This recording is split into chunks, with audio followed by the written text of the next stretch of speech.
우리가 함께 읽은 산상수훈 우리가 말씀을 들었는데요. 예수님께서 공생의 사역 가운데 제자들에게 가르치시고 또 수많은 무리들에게 산에서 하나님의 나라의 복음을 전파하시는 그 말씀이 지금 우리가 읽고 있는 산상수훈, 산상설교라고 하는 내용의 말씀입니다. 이 말씀은 마태복음 5장에서부터 7장까지 이어지는데요. 우리가 매 주일 수요일이면 이 말씀을 통해서 함께 은혜 받기를 원합니다. 예수님의 사역은 회개하라 천국이 가까웠느니라라는 말씀으로 그의 사역이 시작됩니다. 마태복음 4장 17절 말씀 보면 이때부터 예수께서 비로소 전파하여 이르시되 회개하라 천국이 가까이 왔느니라 하시더라라고 말씀합니다. 예수님의 사역의 시작이 회개하라 천국이 가까이 왔느니라 라는 메시지로서 하나님 나라 복음을 가르쳐주고 있는데요. 이 메시지를 많은 사람들이 듣기 시작하면서 예수님을 쫓아다니는 무리들이 많아졌음을 우리에게 말씀해 줍니다. 특별히 마태복음 24장 25절 말씀 보니까 갈릴리와 데가볼리와 예루살렘과 유대와 요단강 건너편에서 수많은 무리가 따르니라 라고 말씀합니다. 예수님이 요단강에서 세례를 받으시고 그곳에서 하나님의 아들됨을 세례 요한이 증언하고 그리고 그의 사역이 시작되면서부터 많은 이들에게 회개하라 천국이 가까이 왔느니라는 말씀으로 그의 사역을 시작하는데요. 그 주위에서 하나님의 복음을 들은 사람들이 몰려들기 시작했습니다. 그래서 그 예수님을 따르는 사람들이 몰려들기 시작했고 수많은 무리들이 예수님의 곁에서 머물기 시작했는데 그 복음의 시작이 바로 회개하라 천국이 가까이 왔느니라는 메시지라고 하는 것입니다. 오늘 우리가 읽은 마태복음 5장에서부터 또 7장까지 이어지는 말씀은 산상수훈이라는 말씀으로 우리가 잘 알고 있는데요. 특별히 이 설교의 내용이 너무나도 아름답고 숭고해서 어떤 사람들은 천국의 대헌장이라고 부르기도 합니다. 천국의 나라를 하나님의 나라를 이루어가기 위해서 달려가는 믿음의 백성들을 향한 대헌장이라는 뜻으로 이해가 될 수 있다고 할 수 있습니다. 예수님께서는 산상설교의 첫 번째 내용으로 오늘 우리가 읽은 팔복을 말씀해 주고 있는데요. 심령이 가난한 자로부터 시작해서 의를 위하여 핍박을 박해를 받는 자는 복이 있나니라는 말씀으로 이어지는데 이 팔복의 표현들은 이러이러한 자는 복이 있나니라는 말씀으로 메시지가 시작됩니다. 그리고 이 말씀에 대해서 우리에게 복의 조건이 무엇인지를 분명하게 말씀해 주는데요. 또 한편으로는 이 말씀을 통해서 오해를 사기도 하는 말씀이기도 합니다. 왜 그러냐면 심령이 가난한 자는 복이 있나니 천국이 그들의 것이미요 라고 우리가 3절에서 말씀해 주고 있는데요. 얼핏 잘못 생각하면 천국은 가난한 자들의 것이다 라고 이해할 수 있기 때문입니다. 가난한 자들은 복이 있나니 천국이 저들의 것이미요. 그러면 역으로 부자들에게는 복이 없나니 천국이 저희들의 것이 아님이라라고 이해할 수 있다는 것이죠. 그래서 하나님이 우리에게 주신 팔복의 메시지를 우리가 원하는 대로 이해하고 싶은 대로 이해해서 말씀을 받는 것이 아니라 예수님께서 어떤 의도를 가지고 우리에게 말씀하셨는지를 우리가 정확하게 깨닫는 것이 중요하겠다라는 생각을 해봅니다. 오늘 새벽에 우리가 수가성의 여인, 우물가의 여인을 우리가 만나게 되었잖아요. 이 여인은 우리가 어느 곳에서 예배를 드리는 것이 온전한 예배입니까? 어느 곳에서 드려야지 하나님이 기뻐 받으시는 예배가 될 수 있습니까? 라고 장소적인 측면에서 그는 예배를 언급했지만 예수님은 그 여인에게 이곳에서도 저곳에서도 아닌 우리의 마음 중심으로 하나님의 영과 말씀과 그리스도와 함께하는 예배, 우리의 마음이 하나님의 영으로 말미암아 충만한 은혜 가운데 서 있고 그 말씀이 중심되어지고 그리스도와 함께 드려지는 예배를 주님이 기뻐 받으신다는 말씀과 동일한 뜻에서 이해할 수 있겠다 생각을 해봅니다. 그래서 팔복이 주어지는 조건, 자격을 나열하는 것이라기보다도 진정으로 복을 받을 사람은 어떤 사람이며 하나님 나라에 속한 자들은 어떤 자들인가에 대해서 그 정의를 밝히고 있다는 것으로 이해하면 더 좋을 것 같습니다. 마태복음은 예수님의 생애와 교훈을 번갈아 가면서 기록하고 있는데요. 마태는 하나님 나라 복음에 대해서 예수님의 생애와 가르침은 뗄래야 뗄 수 없는 관계라는 것을 우리에게 말해주고 있습니다. 예수님의 생애와 가르침, 그것은 곧 하나님의 나라이고 하나님의 나라와 예수님은 뗄래야 뗄 수 없는 존재임을 우리에게 보여주고 있는 것이죠. 주 예수와 동행하니 그 어디나 하나님의 나라라고 우리가 찬양을 합니다. 여러분, 하나님의 나라는 어느 곳에 있습니까? 하나님의 나라는 지금 하나님이 계시는 곳, 우리와 함께 하시는 그 곳이 하나님의 나라입니다. 여러분, 지금 우리와 함께하고 계신 분이 누구이시죠? 하나님이십니다. 예수님, 성령님이시죠. 그러면 우리가 지금 살고 있는 나라는 어느 나라입니까? 하나님의 나라입니다. 그런데 우리가 살고 있는 나라는 하나님의 나라이지만 완벽한 하나님의 나라가 아닙니다. 아직까지 죄의 문제가 해결되어 있지 않기 때문에 죄로 가득한 이 세상은 완전한 하나님의 나라를 향해 나아가는 그런 하나님이 함께 하시는 나라라고 할 수 있고요. 완벽한 하나님의 나라는 어느 곳입니까? 지금 하나님 보좌 우편에 앉아 계신 예수님이 그 하나님과 함께 계셔서 우리가 거할 처소를 예비하고 계신 그곳, 우리가 가보지 않았지만 우리가 죽음을 맞이하거나 예수 그리스도께서 다시 이 땅에 오실 때 재림의 때에 가게 될 영원한 하나님의 나라가 있다는 것을 우리가 이해하면 좋겠습니다. 그래서 하나님의 나라라고 하는 것은 하나님이 계신 곳, 영원한 하나님의 나라이기도 하지만 우리가 살고 있는 이곳도 하나님의 나라라고 하는 것을 기억하시고 하나님의 나라 안에서 주님과 함께하기 위해서 그 은혜를 누리기 위해서 우리가 하나님의 나라의 실제를 누리고 느끼고 행복하게 살아가기 위해서 우리가 애를 써야 한다는 것입니다. 그래서 마태복음은 예수님의 생애와 가르침 속에서 하나님의 나라를 뗄래야 뗄 수 없는 그런 사역이고 그 실존임을 우리에게 말씀해주고 있다고 하는 것입니다. 그러면 오늘 우리가 마태복음 5장에 나타난 팔복의 말씀을 이해하려면 이 말씀이 어떤 배경에서 지금 예수님이 선포하고 있는가를 확인해야 되는데요. 그러기 위해서는 앞의 장인 4장의 말씀을 잠깐 살펴볼 필요가 있다고 생각이 됩니다. 우리 마태복음 4장 12절로 16절 말씀을 같이 읽어볼까요? 마태복음 4장 12절로 16절 말씀 같이 읽겠습니다. 예수께서 요한이 잡혔음을 들으시고 갈릴리로 물러가셨다가 나사렛을 떠나 스불론과 납달리 지경 해변에 있는 가버나움에 가서 사시니 이는 선지자 이사야를 통하여 하신 말씀을 이루려 하심이라 일렀으되 스불론 땅과 납달리 땅과 요단강 저편 해변 길과 이방의 갈릴리여 흑암에 앉은 백성이 큰 빛을 보았고 사망의 땅과 그늘에 앉은 자들에게 빛이 비치었도다 하였느니라. 아멘. 예수님의 사역을 이사야 선지자의 예언의 성취를 통해서 우리에게 말씀해 주는데요. 16절이 바로 그 말씀입니다. 흑암에 앉은 백성이 큰 빛을 보았고 사망의 땅과 그늘에 앉은 자들에게 빛이 비추었도다라고 말하고 있는 거죠. 아무런 소망이 없는 그들에게 빛이 되었고 그들에게 새 생명의 은혜를 주시는 예수 그리스도의 은혜가 그들에게 임하게 되었다. 그리고 그 은혜를 누릴 수 있는 기회를 얻게 되었음을 오늘 이사야 선지자의 예언의 말씀이 이루어지고 있음을 우리에게 말씀해주고 있는데요. 이 말씀은 사망에 앉아 있었던 그가 곧 흑암에 앉아 있었던 그 자들에게 빛이 찾아왔고 그리고 그 빛을 비춤으로 인하여서 어둠에 있던 자들이 빛의 은혜를 힘입어서 빛의 자녀로 회복되었음을 말씀해 주는 것입니다. 여러분, 결코 우리가 빛 대신 예수 그리스도께로 나아간 것이 아님을 알아야 합니다.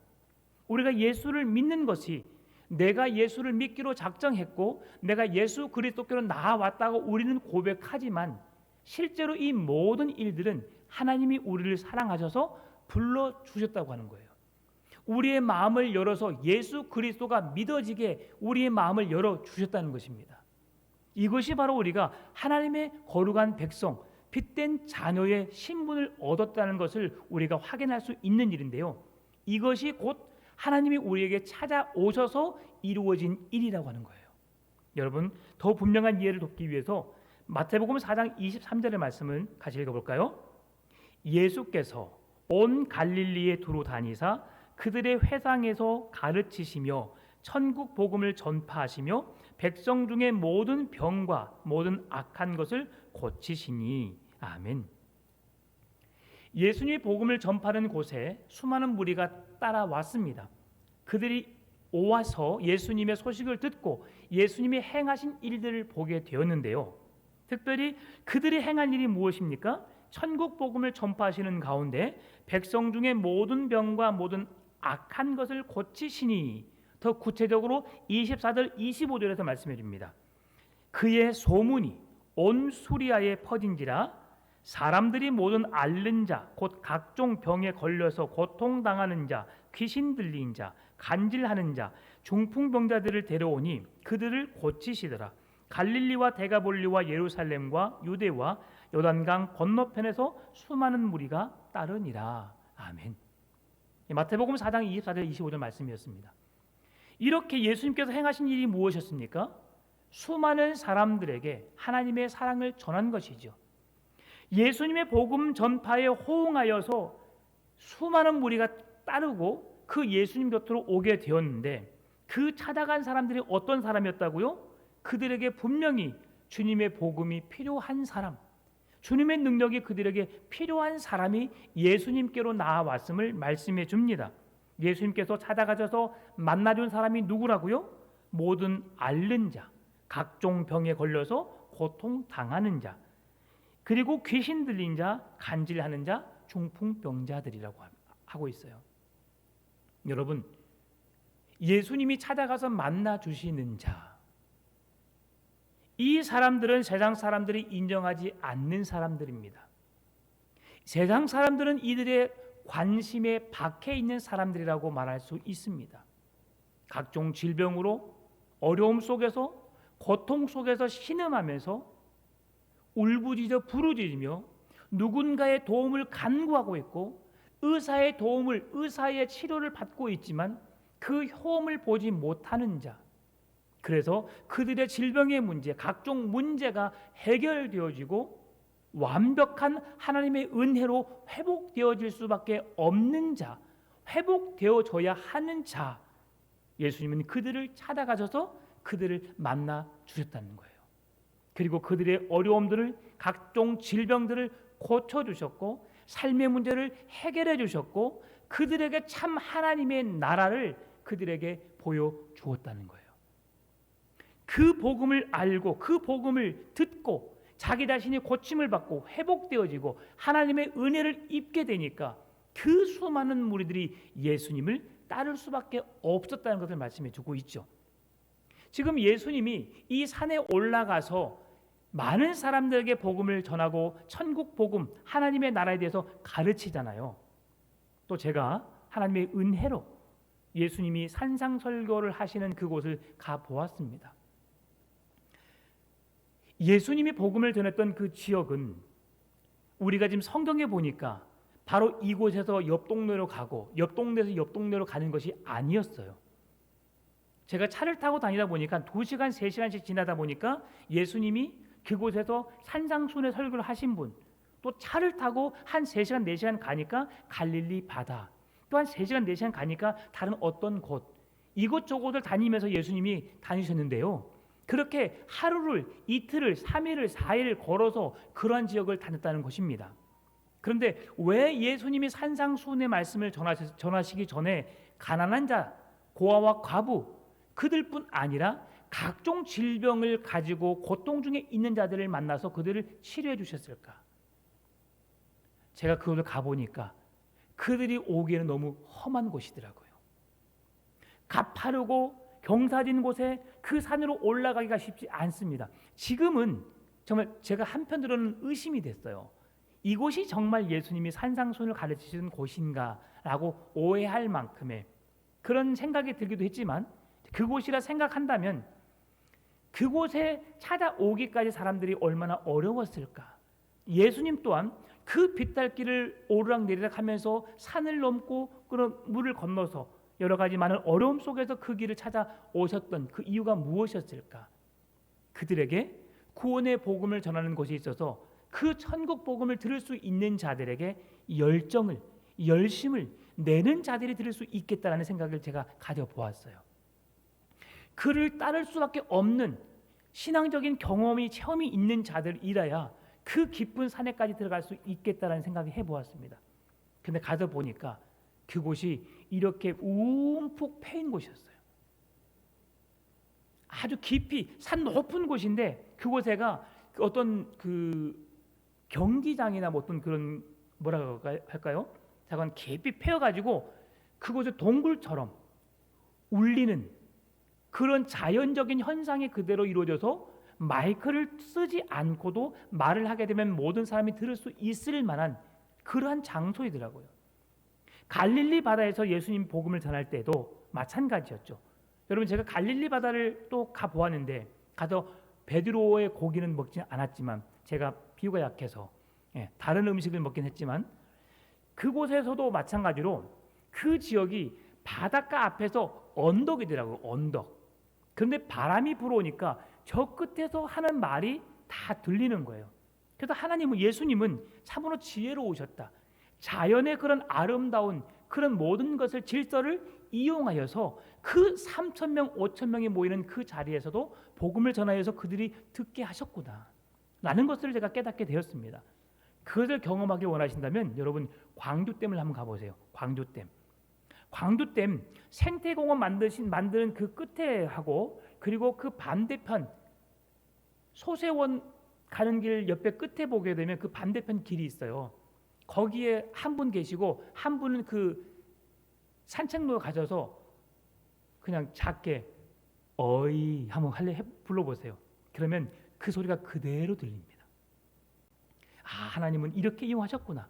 그러면서 그곳에서 따라와서 그들이 복음을 들을 수밖에 없는 열정 있는 자, 헌신 있는 자들이 그곳에 오게 되었겠구나. 그래서 예수님 먼저 그 복음을 전하기 전에 그런 여러 가지 병자들을 고치시고 그들의 필요를 채워주시고 그들을 만족케 하시는 가운데 예수님이 어떤 분이신지 경험하는 자들이 예수님을 따를 수밖에 없었구나 하는 것을 생각할 수 있었습니다. 천국을 본 사람들, 천국에 대한 소식을 들은 사람들이 예수님의 곁에 서 있었던 것이지요. 그래서 예수님이 먼저 산에 오르시고 그 산 위에 먼저 서 계시고 남은 사람들은 계속 밑에 아래로 내려가서 그 산 종턱에서 밑에 모여들기 시작했어요. 예수님의 제자들은 예수님의 옆에서 예수님의 필요를 채워주고 도울 수 있는 자들로 협력 사역을 했고 수많은 무리들이 그 따라서 예수님의 말씀을 듣기 시작했다는 것입니다. 그 말씀이 바로 오늘 본문의 5장 1절 2절입니다. 예수께서 무리를 보시고 산에 올라가 앉으시니 제자들이 나아온지라 입을 열어 가르쳐 이르시되 라고 말씀하죠. 주변에 몰려드는 사람들의 필요를 채워주신 예수님께서는 이제 모두가 잘 보고 잘 들을 수 있는 더 높은 곳으로 서 계신 것이죠. 그리고 모두가 한 목소리로 같이 들을 수 있도록, 그 은혜의 말씀을 들을 수 있도록 예수님이 잘 보이고 잘 들을 수 있는 곳에 서 계셨던 것을 보여주는 것이죠. 예수님의 이러한 모습을 우리가 보게 되면 얼마나 섬세하신가를 볼 수 있어요. 여러분, 우리가 늘 역지사지, 입장받고 생각해봐 이런 말을 자주 하잖아요. 예수님은 정말 철저히 자기중심적인 삶이 아니라 그런 사랑하는 백성들의 마음을 이해하고 헤아리고 그들의 마음을 어떻게 하면 이해하려고 그들의 마음을 얻으려고 노력했던 것 같아요. 그래서 이기적으로 무조건 나를 따라가 아니라 그들의 백성들의 필요를 채울 수 있는, 그들의 마음에 어떤 소원을 들어줄 수 있는 자로서 그들과 함께 있음을 우리가 생각할 수 있습니다. 이렇게 철저하게 청중들을 생각하시면서 예수님은 산상설교를 시작하시는데요. 예수님께서 무리를 향해 말씀하신 첫 말씀이 3절 말씀입니다. 같이 읽어볼까요? 심령이 가난한 자는 복이 있나니 천국이 그들의 것임이요. 아멘. 예수님께서 왜 심령이 가난한 자는 복이 있나니 라고 말했을까요? 그냥 가난한 자는 복이 있나니 천국이 저희들의 것이미요 라고 할 수도 있었는데, 제가 서두에 말씀드렸잖아요. 이 산상순의 말씀을 우리가 은혜로운 하나님 나라의 복음으로 이해할 수도 있지만 잘못 이해하게 되면 곡해하여서 오해할 수 있는 말씀들이 분명히 있다고요. 유대인들은 가난한 자를 싫어했습니다. 왜 그랬느냐? 가난한 자들의 특징이 그들이 생각하기를 무능하고 게을러서 하나님의 말씀을 듣지 않고 말씀대로 살지 않아서 그들이 복을 받지 못했기 때문에 그들의 삶은 가난하다. 그래서 그들에게 있어서 부자와 가난의 문제는 어떤 그들의 믿음의 문제, 어떤 그들의 열매의 문제, 하나님께 대한 복의 문제로 그들이 거론했기 때문에 가난한 자는 그들이 끔찍히도 싫어했습니다. 그래서 바리새인들이 더욱 판을 치게 되었고, 잘 살고 잘 먹는 자들이 하나님께 은혜를 받고 복을 받았다고 생각했던 것입니다. 이러한 사상을 예수님이 알았기 때문에 그들에게 가난한 자는 복이 있나니 천국이 저희 것임이라고 했을 때 그들에게 무시를 당하고 그들의 저주의 대상으로 노력하지 않고 수고하지 않고 땀 흘리지 않고 아무 노력도 하지 않는 그들에게 어떻게 하나님의 나라가 그들의 것이 될 수 있느냐라고 반박을 할 수 있기 때문에 예수님이 심령이 가난한 자라고 말합니다. 그러면 그 심령, 마음이 가난한 자가 왜 복이 있느냐라고 하는 것을 우리에게 말씀해 주고 있는데요.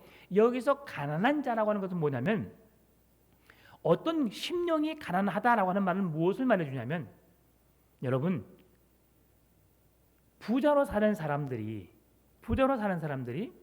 갑작스럽게 부도를 맞이하게 되면 어떤 일을 경험하게 되죠?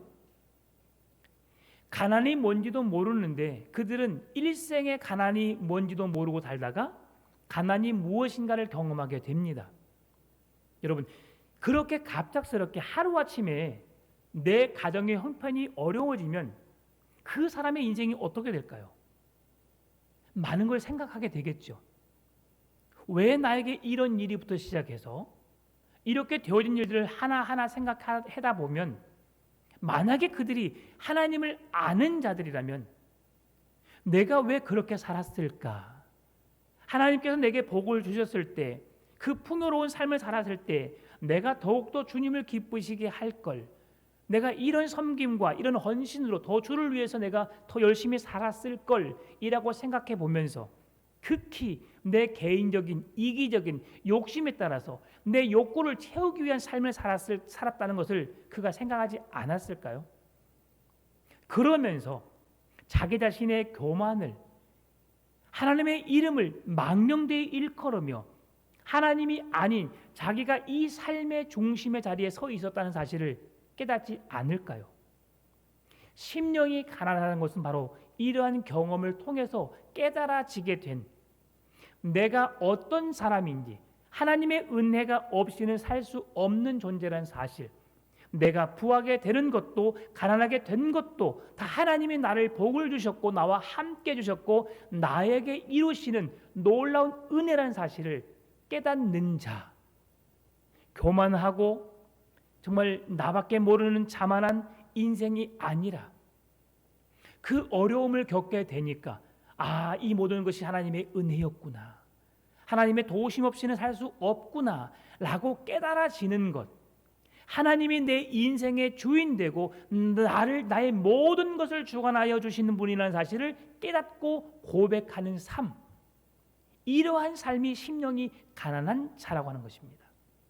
그래서 우리의 인생에 주님이 꼭 필요하다, 주님이 없으면 안 됩니다라고 고백할 수 있는 삶이라고 하는 것이죠. 이 세상을 살아가는 사람들이 가장 어려워하는 것이 뭔지 아십니까? 그것은 바로 내가 죄인입니다라고 고백하는 겁니다. 내가 왜 죄인이야?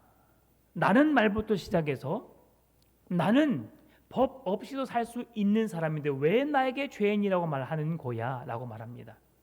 여러분, 예수님을 전하다 보면 마지막에 그를 영접시킬 때에 영접 기도문에서 하나님, 저는 죄인입니다라는 고백을 하게 되거든요. 근데 거기에서 왜 제가 죄인이에요라고 반문을 하는 사람들이 있어요.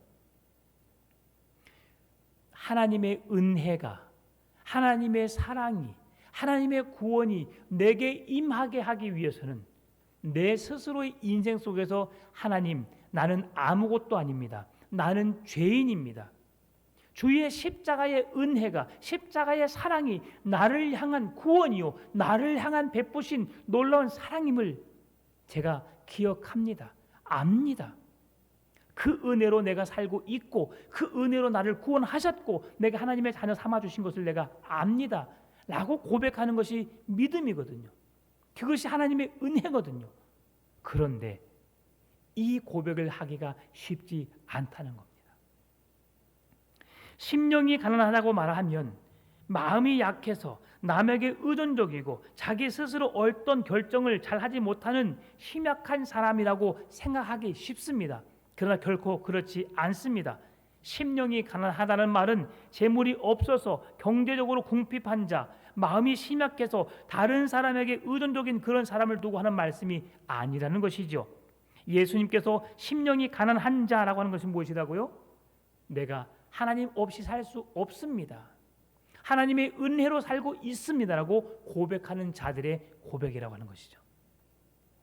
그런데 우리가 교만하게 살았던 것을 깨닫고 나면 내가 하나님의 은혜가 아니었으면 내가 지금 살 수 없다는 것을 깨닫게 되면 그들은 이제 그때서야 고백하게 됩니다. 모든 것이 하나님의 은혜였습니다. 예수님을 찾아왔던 수많은 사람들이 어떻게 하나님의 구원, 하나님 나라의 복음의 소식을 들을 수 있었을까요? 그들의 인생의 문제가 해결되고 나니까, 그들의 육체적인 고통의 문제가 해결되고 나니까 그들에게 새로운 세계가 보이게 되는 것이죠. 그것이 영적인 세계인 겁니다. 하나님의 나라에 대해서 관심을 갖기 시작한 것입니다. 세상의 의술로 고침받을 수 없었고 치유되지 못했고 그 어떤 노력을 다 해보았지만 그들의 질병을 해결할 수 없었던 그들의 인생 속에서 주님이 찾아와서 말씀하여 주심으로, 만져주심으로, 기도해 주심으로 그들의 질병이 깨끗하게 치료되고 나니까 그들의 눈이 밝아지게 된 거예요. 빛 대신 예수 그리스도 앞에 나오게 된 것이죠. 말씀이신 하나님의 은혜를 누리게 된 것이죠. 그 자리를 빼앗기고 싶지 않았던 겁니다. 여러분, 그래서 우리에게 신앙의 체험이 중요한 거예요.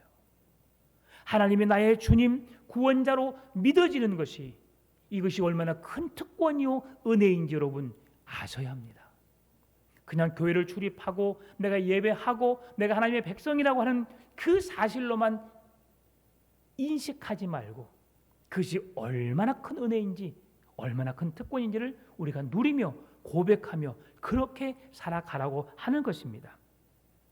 여러분, 예수님을 찾아왔던 사람들 대부분 자기들의 현실적인 어려움 때문에 예수님을 찾아온 사람들이었습니다. 그런데 예수님께서는 그들로 하여금 자기들 안에 있는 더 큰 본질적인 문제를 건드려 준 거예요. 그들의 인생이 얼마나 불쌍합니까? 얼마나 불행합니까?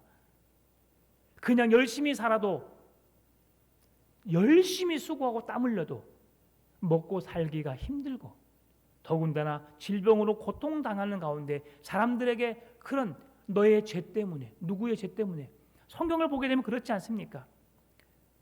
나면서부터 안진뱅이 된 자, 소경된 자, 어떤 그런 각색 병자들에게 누구의 죄입니까? 부모의 죄입니까? 그의 죄입니까? 이것이 그 시대 사람들의 생각 속에서 있었던 일이에요. 그러다 보니까 그 어려움 속에서 문제가 해결되지 않으면 그들은 자유할 수 없었던 것이죠. 그런데 예수님은 찾아오셔서 그들의 인생의 문제, 질병의 문제뿐 아니라 더 큰 영적인 문제까지 해결해 주셨다는 것이죠. 그들이 하나님의 아들 되신 예수 그리스도 앞으로 나오도록, 빛 대신 예수 그리스도를 쫓는 자로 살아갈 수 있도록 하나님이 허락해 주셨다는 것이죠. 그런데 그들에게 예수님을 찾을 수 없었던 이유가 무엇입니까? 그들의 죄성이었어요. 그들의 교만이었습니다. 교만 때문에 하나님을 찾지 않았던 것입니다. 죄인됨을 깨닫지 못했기 때문에 그들이 하나님의 백성됨의 은혜를 누리지 못했던 거예요. 여러분, 왜 이 세상에 사는 사람들이 하나님께로 나오지 못할까요? 복음을 알지 못하니까요. 자기 자신들의 죄인이라는 사실을 인식하지 못하니까요. 하나님 없어도 살 수 있다고 생각하고 세상에 그 좋은 것을 누리며 살고 있으니까요. 여러분, 그래서 하나님은 그들에게 별로 관심이 없었던 것 같아요. 그렇다고 부자들을 무시하지 않습니다. 모든 사람에게 하나님의 복음을, 하나님의 나라에 대한 소식을 전했어요. 그런데 그들은 그 관심이 없었던 것이죠. 복음에, 하나님의 말씀에 관심이 없었던 거예요. 왜 그렇습니까? 하나님의 말씀이 없어도, 복음이 없어도 내가 먹고 살 만큼 살 수 있으니까. 그것이 그들로 하여금 하나님 앞에 나갈 수 없도록 만들어버린 거죠. 그런데 내가 죄인임을 깨닫고 내가 교만하다는 사실을 깨닫게 되면 그 교만 뒤에 용서받을 수 없는 내가 본질상 진노의 자녀였다는 사실을 알게 될 것이고, 그때에 하나님이 베푸신 그 구원의 은혜가 얼마나 크다는 사실을 알 수 있다는 것이죠. 그랬기에 그들이 예수님을 따라 그 험한 산골까지 올라가서 산상수훈의 말씀을 들을 수 있었다는 것입니다. 여러분, 우리들이 지금 죄인됨을 고백하고 하나님을 나의 주님, 구원자로 믿고 살아간다는 것을 정말 이 세상 75억의 인구들 중에 특혜를 받고 있는 특별한 사람이라는 사실을 여러분 기억하시고 감사하면서 하루하루를 살아갈 수 있기를 바랍니다. 이것이 하나님의 은혜예요. 성령님께서 우리에게 하시는 처음의 사역이 뭔지 아십니까? 내가 죄인됨을 알게 하는 거예요. 죄인됨을 고백하게 하는 거예요. 우리가 늘 말씀을 들어서 교회 나오면 하나님 저는 죄인입니다. 제가 알게 모르게 지은 모든 죄를 용서해 주세요라고 형식적으로 고백하지만 그 입술을 열게 하시는 이가 누구신지 아세요? 하나님이세요. 여러분, 우리의 믿음은, 우리의 열심은 영원하지 못합니다. 언젠가는 꺾이게 될 수밖에 없어요. 그래서 내 열심으로, 내 노력으로 신앙생활하는 것이 아님을 알아야 합니다. 하나님이 내게 은혜 베푸시고 나에게 그 믿음을 주셔서 내가 이 자리에 있다는 사실을 기억해야 한다는 사실이죠. 그래서 예수님께서 가장 귀하게 여기신 것이 뭐냐? 이 땅에 오셔서 일생 동안 관심을 갖고 추구하시면서 그의 생명을 다하기까지 주장했던 것이 뭐냐? 회개하라, 천국이 가까이 왔느니라. 하나님 나라 복음을 전했다는 것입니다. 예수님께서 공생의 사역을 감당하시기 전 성령님께 이끌려서 40일 동안 금식 기도를 하셨지요. 그리고 광야로 나아가서 사탄에게 찾아가서 시험을 받으시고, 그리고 난 다음에 첫 외침의 메시지가 마태복음 4장 17절 회개하라 천국이 가까이 왔느니라는 말씀이라는 것이죠. 그리고 예수님은 함께 사역할 제자들을 부르시는데 베드로와 안드레 형제, 야고보와 요한 형제를 선택하시고 그들과 함께 갈릴리를 두루다니면서 행하신 사역이 회당에서 천국 복음을 가르치시며 각종 병자를 가르치셨다고 오늘 본문의 24절 25절에서 말씀해 주고 있어요. 4장 24절 25절입니다. 이렇게 예수님께서 그 귀한 사역을 감당하신 이유가 무엇입니까? 그것은 하나님의 사랑을 나타내시기 위함이죠. 여러분, 마태복음은 모세 오경을 매우 깊이 의식하면서 예수님의 사역을 소개하고 있습니다. 모세 오경에서 무엇을 말씀해 주고 있냐면 하나님의 메시지, 천국 복음을 무엇에 비유하고 있냐면 지금 예수님의 그 메시지를, 하나님 나라 복음을 모세가 호렙산에서 하나님께 받은 뭡니까? 십계명을 받은 그 사건과 동일시 여기면서 지금 설명하고 있어요. 그게 뭐냐면 모세가 십계명을 받기 위해서 하나님 거하시는 그 산에 올라가서 40일을 거하면서 그곳에서 십계명의 말씀을 받았던 것처럼 오늘 예수님이 선포하신 말씀이 산에 올라가서 그 말씀을 천국 하나님의 나라 복음을 전하는 것이 동일한 의미로 지금 우리에게 전해주고 있는데요. 여기에서 중요한 영적인 의미가 무엇입니까? 천국 백성이 살아갈 수 있는 이유가 뭐냐면 하나님의 말씀이라고 하는 거예요. 이스라엘 백성이 모세의 율법, 십계명의 말씀을 통해서 하나님과의 관계 속에서, 인간들의 관계 속에서 1계명에서 4계명까지 하나님이 주신 그 계명, 하나님을 위해서 다른 신을 잊게 말고 우상 섬기지 말고 안식일 거룩히 지키면서 주 하나님을 하나님으로 인정하며 살아가는 것, 그리고 내 부모를 공경하라부터 시작해서 내 이웃의 것을 탐하지 말라고 말씀하신 십계명의 말씀까지 세상 살아가면서 살아가야 할 하나님의 나라 백성으로서 살아가야 할 삶의 교훈과 의미를 십계명을 통해 허락해 주셨듯이 오늘 예수님께서 그 산상수훈의 말씀을 통해서 하나님의 나라 백성으로서 어떻게 살아가야 할지를 말씀해 주고 있다고 하는 것입니다. 8가지 복의 의미를 오늘 우리에게 소개하려고 하는 예수님, 8가지 복이 우리에게 어떤 의미를 주느냐보다도 그 8가지 복을 누리며 살아갈 수 있는 하나님의 거룩한 백성으로서 어떻게 살아가야 할지를 우리에게 말씀해 주는데요. 여러분, 이 말씀은 바로 다음 주에 이어서 이제 말씀을 드리려고 합니다. 오늘은 심령이 가난한 자는 복이 있나니. 심령이 가난한 자는 어떤 자가 복이라고 했어요? 그냥 물질적인 가난함이 아니라 하나님의 존재를 깨닫는 자, 하나님으로 인하여서 내가 하나님의 거룩한 백성다운 삶을 살고 있다는 사실을 고백하고 죄인임을 고백하고 하나님의 은혜를 간구할 수 있는 자는 복이 있나니. 내 인생에 하나님이 없이는 살 수 없습니다라고 고백하면서 하나님의 절대 필요를 간구하면서 그분과의 동행의 삶을 요구하면서 그분이 나의 삶을 지키시고 붙드시고 함께 하시는 은혜 속에 살고 있음을 고백하는 자가 심령이 가난한 자라고 하는 것을 우리가 배우게 되었어요. 여러분, 내일부터는 2번째, 3번째, 4번째에서 8번째 말씀까지 다음 주에는 그 말씀을 살펴보길 원합니다. 한 주간 말씀을 묵상하면서 심령이 가난한 자의 삶을 살 수 있기를 바랍니다. 하나님의 필요를 적극 깨달으시고 그 필요를 누리시고 그 은혜로 살아가게 되는 여러분의 삶이 될 수 있기를 주의 이름으로 축원합니다. 참 좋으신 아버지 하나님, 감사합니다. 대한민국 백성으로 살아가기 위해서는 우리나라의 헌법, 그 법규를 지켜야 합니다. 하나님 나라 백성으로 살아가기 위해 하나님의 말씀을 놓지 않게 하여 주시고 그 말씀을 기억하여 말씀하신 대로 살아가게 하여 주시고 말씀의 필요를 따라 우리를 채우시고 인도하시는 하나님과 함께 살아가는 인생 되게 하여 주옵소서. 수많은 병자들을 고치시고 치료하시고 회복시켜 주셔서 그들의 삶의 문제뿐 아니라 영적인 문제, 곤고하고 죄인된 우리들을 하나님의 거룩한 백성 삼아주시고 하나님 나라 백성 삼아주시는 영적인 필요를 채우시는 주님의 모습을 보게 되었습니다. 이번 한 주간 우리의 살아가는 인생 속에서 우리의 육체적인 모든 질병과 어려운 문제들을 해결해 주실 하나님, 그리고 영적인 문제까지 해결해 주셔서 하나님 나라 백성으로 살게 하여 주실 그 은혜를 기억하고 그 은혜를 경험하며 살아가는 우리의 인생 되게 하여 주옵소서. 감사합니다. 사랑합니다. 예수님의 이름으로 기도드립니다. 아멘.